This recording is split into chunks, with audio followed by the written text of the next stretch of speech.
Welcome to AP European History, Unit 6. We're continuing our discussion of industrialization. Today, Lesson 4 is about how that Industrial Revolution impacted workers and how they lived, where they lived, how they married, and some of the challenges society faced during this huge transformation. So let's jump right into the early mill workers. We talked a little bit about them before. We know that some of them came from the foundling hospitals. They were residents of foundling hospitals. The states and cities found it very expensive to keep up foundling hospitals. There was no money to be made in taking care of orphans. So they decided, well, what if we farm out our children into factories? The factory owners get to use cheap labor, and the foundling hospital gets some money. So the foundlings were taken to dorms, housed at the factory, and worked there, as were residents of poorhouses. England had a system where local communities were in charge of creating poorhouses for the indigent amongst them. Well, again, those are expensive, and why not use the residents of the poorhouses in these factories? So again, they were moved to dorms and lived there in these dorms and were treated much like prisoners and doing prison labor. The rules were extraordinarily strict. Punishment was very harsh. Fortunately, this was a short-lived trend because we're going to see two things happen. One, coal is going to allow factories to move to cities. One of the reasons they needed whatever kind of workers they could get is many times these first factories were in small communities on rivers. They were water-powered, and there weren't many workers in those areas. So they had to bring people in. And that's why they brought the foundlings and the paupers. Well, now that you can move factories to cities because you're powering them by coal now, you can put factories kind of wherever you want to, now you're moving to a place where there's many, many more workers. So you can easily replace these other workers. In addition, Parliament forbade the use of pauper labor, said we're going to stop doing that. That's not a good practice. So that will ultimately cause a shift in the workforce of the factories, and we'll see the creation of a true working class, a working class that Karl Marx liked to call the proletariat. He called this process proletarianization, the process of workers becoming part of a labor market in which work is a paid commodity.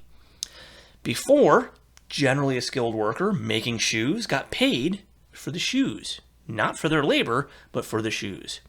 So what we're seeing is a system whereby farmers, artisans were getting paid by what they produced as opposed to working for somebody else. But now they're becoming a working class, a class that works for wages. Workers lose control over the means of production. That means they lose control over how things are produced, because they can't afford to produce a factory. They can't have the capital to build a factory. Capitalists, this other class of people, provide the capital, the money to build these large factories, expensive factories, and the worker provides work for wages. A major change in the way workers related to their work is this proletarianization. And he believes this is the creation of a whole new class of people, of wage earners, and how they interacted in the economy. All right, so what was it like for the proletariat? Well, as the previous workers were replaced, they found that discipline was still strict, that gates were shut to make sure that if you were late, you were locked out. You didn't get paid that day because you weren't working. There were fines for many offenses.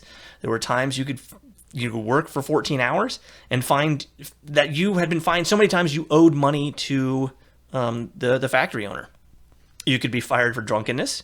Public scoldings were quite common. They just pull you out in front of everybody and explain all the things that were wrong with you.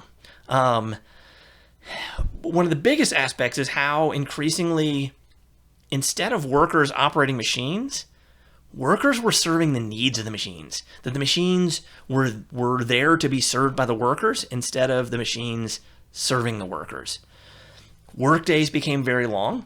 12 hours was a standard norm. At first, entire families would go to work in the factory. So as the paupers and the foundlings moved out, a worker had been doing stuff in his cottage would take the entire family. So it was kind of like the cottage industry, just in a bigger building. The man would usually have the skilled job, and the women and the wives and the children would have unskilled jobs around the factory, making a lot less, but the entire family's together. You can watch over your children, continue to raise your children, and you still have a little bit of that family atmosphere. But as time goes on, that is going to end. And we'll talk about some of the reasons for that in a second. But workers start realizing they're no longer a member of their own community, their own little family community, but they're kind of replaceable objects. And if they're sick or they're injured, they can easily be replaced, especially in these big cities where there's thousands of workers ready to take your job. Where with the Irish famine in the 1840s, the potato famine, you have all kinds of workers moving into England to get these factory jobs. One of the biggest changes, which impacts us so deeply today, is life was now lived by the clock. Everything was done by the clock. Before this, if you were a farm worker or even an artisan running your own shop, you could open whenever you want to. You could close whenever you want to. You could work whenever you want to. Granted, you had to work to survive, but a farm worker lived by the sun. And then in the evenings, when they were doing cottage industry, when they were spinning wool, they chose how much to do. They could take a break. They could go do something else. But now life is lived by the clock. When the bell rings, you have to be at your job station ready to work. When it rings again, you can take a break for lunch. When it rings again, then you can leave to go home. That clocks were now telling you what to do. And that forever changes how we interact with work in our workplace. Child labor. So these families were moving into the factories, and at first, the families liked this because the family was still together, the children were under control, but factories were big, dangerous places, and people started questioning whether this was appropriate. And the families were like, hey, they always worked in the fields, they always helped us farm, they always worked in the cottage industry, so why can't we take them to the factories? Besides, shouldn't you have the freedom to work? Shouldn't you have the freedom to bring your 7-year-old on bring your daughter to work day and have her, shovel some coal for 12 hours? Well, resistance began to rise, mostly amongst the bourgeois class, because they felt a little guilty about this whole thing. So we'll start seeing the Factory Acts passed. From 1802 to 1833, Parliament begins setting some of the first limits on what factories can and cannot do. Looking at limiting the workday, especially for children, setting minimum safety standards. By 1833, kind of the last big Factory Act, no one under the age of 9 was allowed to work. 9 to 13 could work 8 hours. 14 to 18 could work 12 hours. And many people celebrated. This is a big victory for children. But it also created some dilemmas for these families. Who's going to, if you're a married woman and you have 3 children under the age of 9, they can't go to work with you anymore. So what are you going to do with them? And we're going to start to see a shift of women, married women, working class women, moving out of the workforce, moving home, in part because wages are going up for the man working in the factory.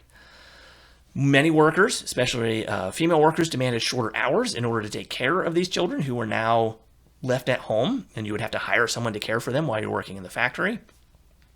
There'll be also attempts to regulate mines. Originally, many mines were mined by women and children because they were small. They could get down there easier. Well, turns out working in a wet mine was not good for you. And the Mines Act of 1842 will prohibit the work by women in mines and any boy under the age of 10. But that meant once you were 10, you down to the mines for you. By 1847, Parliament decides to limit hours for everybody and ultimately makes a 10-hour workday the normal workday. So as women, married women, were moving out of the factories because children were being banned from the factories, there was an adoption by the working class of the idea of the separate spheres. Now, we've talked about the separate spheres in previous units. It had been widely accepted by the middle class that the men go out and face the wickedness of the world and make money and change the world. Women have their own world, and their world is the world of family, and they protect the family, they shelter the family, they raise the children, they educate the children. And that had been widely accepted by the middle class and reinforced by the Enlightenment philosophers who said that women were kind of born for this and men were born for their role. Well, now the working class is saying, well, we want to be like the middle class because they have money, they have all these servants. We want to look like they look. So we should kind of adopt that as well. In addition, it was kind of a necessity for them. So married working class women with children rarely worked outside of the home because of the Industrial Revolution. That married working class women almost had to stay home to raise those children because otherwise it was going to be too expensive. All of that work that needed to be done, which again, if you were living in a small village, you could leave your children at home or they could follow you into the fields, but they can't follow you to the factory anymore. It's illegal. So married working class women will rarely work. Single working class women will still work. Oftentimes married working class women will work until they start having children, and then they will move into their separate sphere. As factories get bigger, the pattern is the men take the skilled factory jobs, and single women and children will take the unskilled jobs for much less pay. All right, so just as the role of women and men is changing drastically, we're also starting to see people's involvement in their society and their community also change. That as they move to these large cities like Manchester that grew up overnight, that they're drawn by the economic opportunity, by the possibility, by more mobility, that there was a possibility of improving their life, of making more money, of moving up into a managerial position and becoming middle class potentially in one of these new cities. And so there's a lot of hope of people moving to the cities. However, there was a downside to all of that. It was very easy to lose your sense of community, of family and village life. That the old way, the old medieval village of 200 people, everyone knew everybody. Everybody knew everybody's business. They could keep people out of trouble. Yes, it could be stifling at times, but you knew there was a community of people. Your family was close by. They were looking out for you. The church was there. Everyone was a member of the church. Everyone went to the church. Everything revolved around church life. All of the big parties on Sundays, all of the dances. That was a community you belonged to, and you knew what your place was in it. Moving to the cities, you might show up there alone and know not a single soul. And many people got lost in that. They ended up victimized by it. Some people found great success in it. We will see an overall decrease in religious involvement as more and more urban crowds turn away from churches. While at the same time, we see increases in prostitution, crime, especially property crimes, and illegitimacy at a time where a woman having an illegitimate child, especially if the father disappeared, meant she probably was not going to be able to get married, and her child was going to have a very difficult future. Others started seeing this and protesting about it. Do we really have to do this Industrial Revolution thing? This Industrial Revolution seems like maybe we're losing a lot. We've already talked about the Romantic artists and poets who protested against the dehumanizing aspects of urban and industrial life, where before you kind of worked by the sweat of your own brow out in the urban area, out in the rural areas on the farm. It was your plow, it was your field, and your crop. Now you're working in someone else's factory using someone else's machine, and he's paying you wages, and if you don't like it, then you can hit the road. So Romantics were already protesting about this. Luddites were, as a term we still use today, today we kind of use it as someone who's anti-technology, someone who's like, oh, this technology is going to take us over, and Google knows everything about us, let's smash our phones and go back to a simpler way where we talk to our neighbors over the fence. Well, Luddites came from an English movement of small, it wasn't terribly an organized thing, it was kind of an informal thing, where skilled workers saw a real threat to their future by these machines. That skilled workers, they may take 3 hours to make a pair of shoes. Well, machines are just cranking these things out. So yes, the handmade shoes are much better, but there's a whole lot more of the cheap shoes. So these Luddites would go and actually destroy machines in order to save their jobs, to save their future. Later, some Luddites were just industrial workers who wanted to protest against their boss by breaking a machine. So despite these protests, though, the working class was getting wealthier. Their overall prosperity was increasing. There's a reason people kept moving to cities and keep taking these jobs, because the opportunities were there and because the money was there. All right, so to kind of sum up all of this, what does it mean for the family? The big idea is ultimately that the industrial age saw a transformation of the family as the prime unit of production and consumption.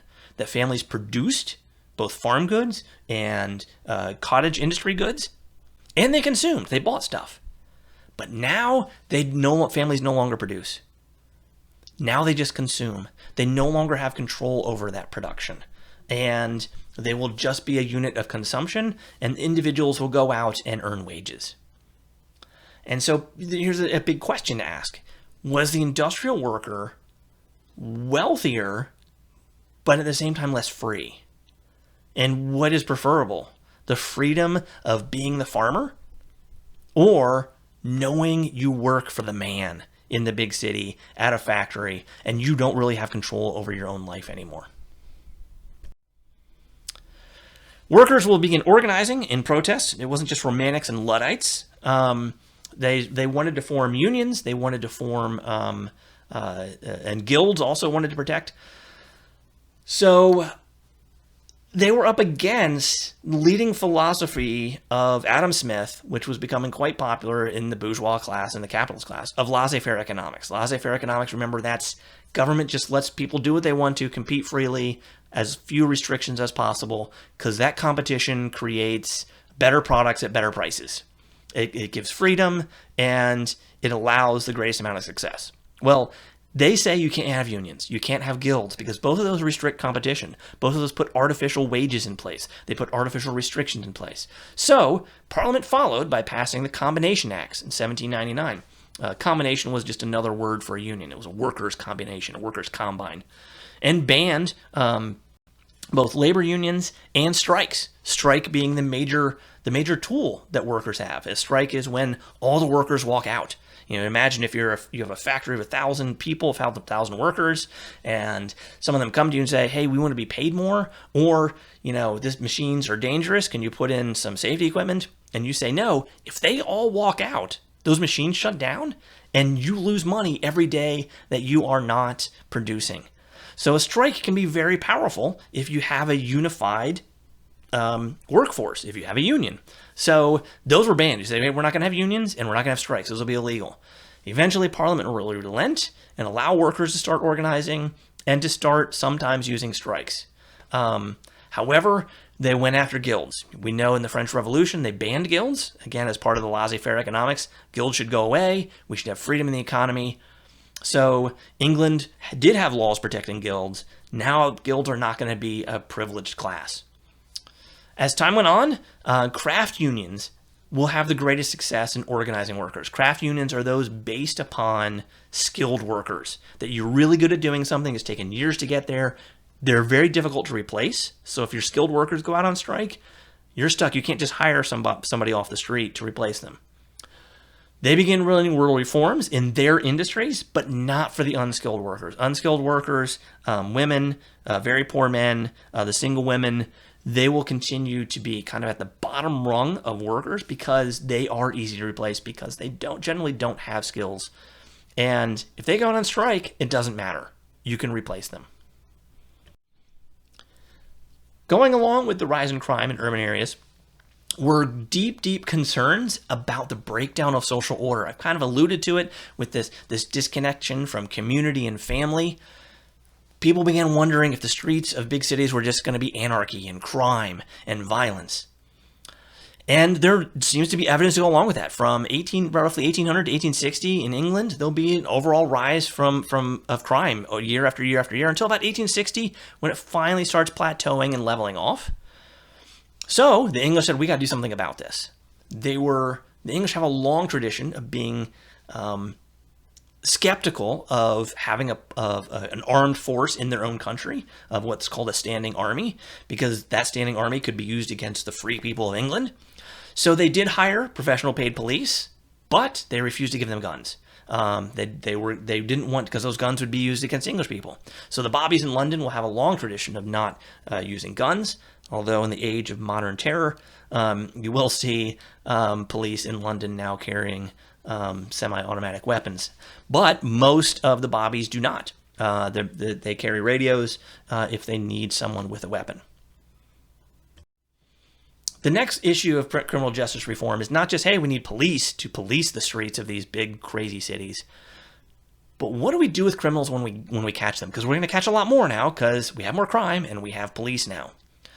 If you remember, Cesare Beccaria the Italian had questioned capital punishment. Maybe capital punishment is not the right solution to crime. His ideas did not really catch on that quickly, but we will see a slow change, especially in the 1800s, of attitudes towards crime. At this point, generally countries were using really large state prisons that were basically criminal warehouses. Big buildings, you'd shove 200 criminals in one room, and they kind of fended for themselves. Families would bring food, water, supplies, medicine, and hand it through windows. There was no attempt to reform them. It's just like, we're going to put you here, we're going to warehouse you. That was not sustainable. Some countries like England use prison ships, where you just take an old ship, put it offshore, anchor it, put your prisoners on it. They can't escape, or if they do, there's a good chance they're going to drown, and you really don't have to do much for them. And the English also started adventing transportation. What if we take prisoners? What if it's not our problem, and we'll make it Australia's problem? We'll send them there. So they started moving them around. Reform to this system was slow and expensive, but there was a recognition that the system they had was inhumane and also expensive. The key thing is a change in the attitude towards what crime is. Crime was seen as, before this, as an assault on order or authority, and it must be punished. That is the just thing to do. That there's a crime, there should be a punishment. Now it's seen as a character defect that probably came from society and that could be fixed. And so the goal was no longer simply punishment for justice. It was to rehabilitate the individual. The goal became rehabilitation. So prisons will slowly but surely adopt what became known as the penitentiary system in Auburn, based upon the one in Auburn, New York. We talked about this in AP US last year. It was, instead of putting them into a giant warehouse, inmates were individually housed under almost militaristic rule. They marched in order. They were silent for most of the day. For most of the day, they were by themselves thinking about what they did, or doing really hard labor, silently thinking about what they did. And then they would take some classes to try to rehabilitate them. The system did not widely work, but it was a major change in attitude towards how prisoners should be treated, and that the goal is not simply punishment, but for changing the individual so that they will not commit that crime again. And that is the end of this lesson. We'll see you again later.